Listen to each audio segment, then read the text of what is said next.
जिस वजह से हिटलर ने 60 लाख यहूदी लोगों को जिंदा ही मरवा दिया। इजराइल ने अकेले ही मिस्र, जॉर्डन, सीरिया, लेबनान, फिलिस्तीन, इराक जैसे देशों को 6 दिन के अंदर ही हरा दिया। इजराइल की ये ताकत पूरी दुनिया ने देखी। नमस्कार दोस्तों, आज के समय इजराइल को कौन नहीं जानता। आखिर क्या है फिलिस्तीन और इजराइल का झगड़ा? चलो इस वीडियो में सब कुछ जानते हैं। दुनिया के सबसे पुराने धर्मों में से एक धर्म है यहूदी धर्म।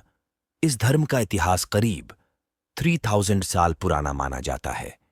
इस धर्म की शुरुआत होती है यरूशलेम से, वही यरूशलेम जो यहूदी, ईसाई और इस्लाम धर्म की पवित्र जगहों में से एक है। इस धर्म की शुरुआत पैगंबर अब्राहम ने की थी। अब्राहम को ईसाई और मुस्लिम भी ईश्वर का दूत कहते हैं। अब्राहम के बेटे का नाम आइजैक और एक पोते का नाम याकूब, जैकब था। याकूब का दूसरा नाम इसराइल था। ये रहा उनका फोटो। इसी नाम से आगे चलकर इसराइल का नाम। इजराइल पड़ा याकूब के 12 बेटे और एक बेटी थी। इन 12 बेटों ने 12 अलग-अलग यहूदी कबीले बनाए। याकूब ने इन यहूदियों कबीले के लोगों को इकट्ठा कर इजराइल नाम का एक राज्य बनाया। 700 ईसा पूर्व में असीरियाई साम्राज्य ने यरूशलेम पर हमला किया। इस हमले के बाद यहूदियों के 10 कबीले तितर-बितर हो गए। 62 ईसा पूर्व रोमन साम्राज्य के हमले के बाद सारे यहूदी दुनिया भर में इधर-उधर जाकर बस गए। इस हमले में किंग डेविड के मंदिर को भी तोड़ दिया गया। इस मंदिर की एक दीवार बची थी जो आज भी यहूदियों के लिए पवित्र तीर्थ मानी जाती है। इसे वेस्टर्न वॉल भी कहा जाता है। इस घटना को एक्सोडस कहा जाता है। कुछ स्कॉलर इस घटना को मिथ्या भी कहते हैं, लेकिन यह घटना यहूदियों के लिए बेहद अहम है। वेस्टर्न वॉल के साथ मुस्लिमों की पवित्र अल-अक्सा मस्जिद और हरमस शरीफ के साथ ईसाइयों की पवित्र जगह जहां ईसा मसीह को सूली पर टांगा गया था, वह भी यहीं मौजूद है। एक्सोडस के बाद यहूदी पूरी दुनिया में फैल गए। यहूदी अपनी हिब्रू भाषा बोलते थे, जिससे दुनिया में यहूदियों को लेकर एक वहम फैला कि यहूदी दुनिया की सबसे चालाक कौम है और ये किसी को भी धोखा दे सकते हैं। एक्सोडस के बाद अधिकांश यहूदी यूरोप और अमेरिका में बस गए।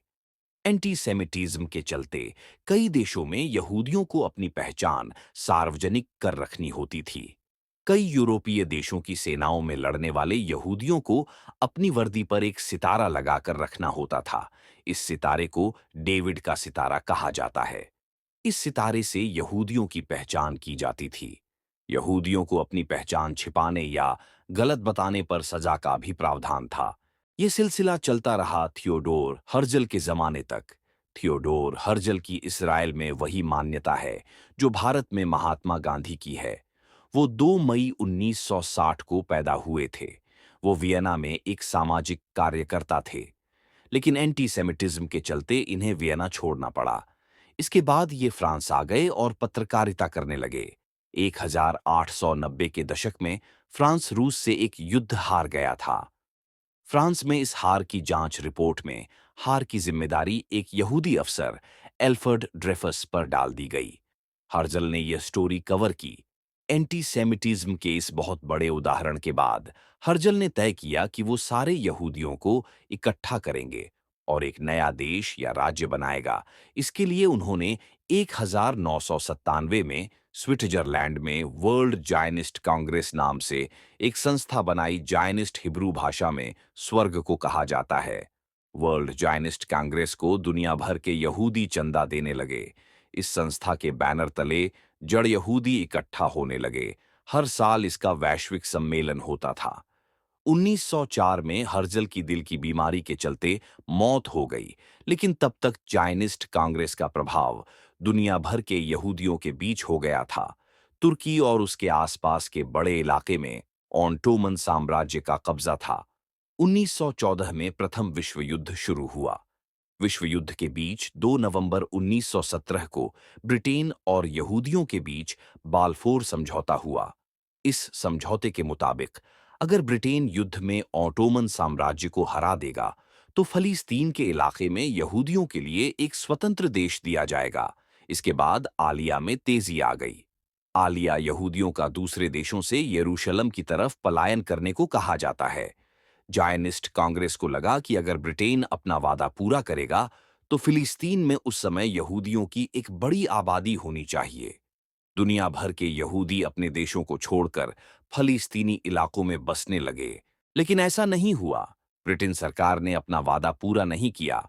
वो अलग अलग वजह गिनाकर बाल्फोर समझौते को लागू करने से बचते रहे। प्रथम विश्व युद्ध खत्म होने के अगले 20 साल तक यह समझौता लागू नहीं हो सका और द्वितीय विश्व युद्ध शुरू हो गया। द्वितीय विश्व युद्ध ने यहूदी इतिहास को हमेशा के लिए बदल कर रख दिया।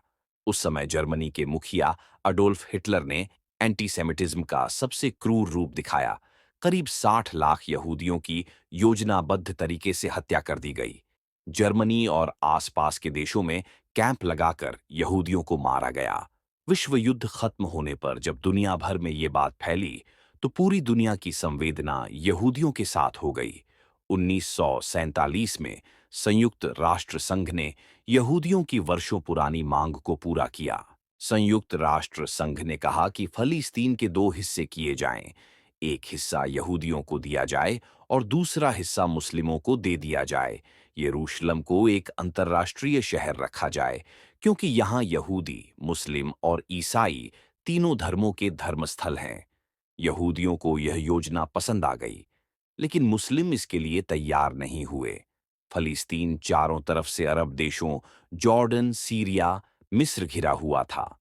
इन देशों ने इस बंटवारे को फलिस्तीन के मुस्लिमों के साथ अन्याय बताया। अरब देशों ने कहा कि मुस्लिमों ने यहूदियों पर कभी अत्याचार नहीं किया है। यहूदियों पर हुए अत्याचारों के लिए यूरोपीय देश और ईसाई जिम्मेदार हैं। ऐसे में अगर यहूदियों को अलग देश देना है तो यूरोप में दिया जाना चाहिए। इसी बंटवारे के साथ शुरू हुआ इजराइल फलिस्तीन विवाद, जो आज तक जारी है। आखिर आप लोगों को यहां तक तो सब बात समझ में आ गया होगा। चलो आगे बढ़ते हैं। इजराइल दुनिया का एकमात्र यहूदी देश है। इजराइल का गठन 14 मई 1948 को हुआ। में भारत ने भी इजराइल देश को मान्यता दे दी। फलिस्तीन आज तक कोई देश नहीं बन सका है। इस्राएल ने फलिस्तीनी संगठनों और अरब देशों के साथ कई लड़ाइयां लड़ी। इस्राएल सैन्य युद्ध में अरब देशों से अब तक हारा नहीं है।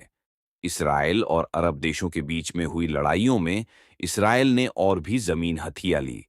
फिलहाल यरूशलेम के एक बड़े हिस्से पर इस्राएल का कब्जा हो चुका है। यरूशलेम में इस्राएल ने एक दीवार बना ली है। ये दीवार यरूशलेम को फलिस्तीन से अलग करती है। इस्राएल ने यरूशलेम को अपनी राजधानी घोषित कर दिया।